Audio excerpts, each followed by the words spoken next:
मेरा नाम राजेंद्र कुमार है। मैं SAFCO में एडमिशन लिया 33 दिन हो गया। मैं 2G पाइप से आर्गन का प्रैक्टिस कर रहा हूँ।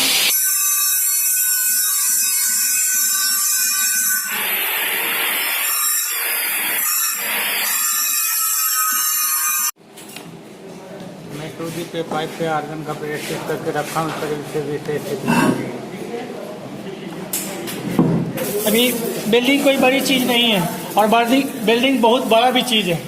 ठीक, तो बड़ा चीज़ कब नहीं है, जब समझ होना चाहिए वेल्डिंग को। वेल्डिंग जब समझ में आ जाएगा ना, पोजीशन समझ में आ जाएगा, गैस, पावर, इलेक्ट्रोड, फिलर जब समझ में आ जाएगा तो वेल्डिंग कोई चीज़ नहीं है। Okay, very good very good. अभी समझ में आ गया है, अभी 20% और समझना है। ओके, कितना गैप डाला? 4 का।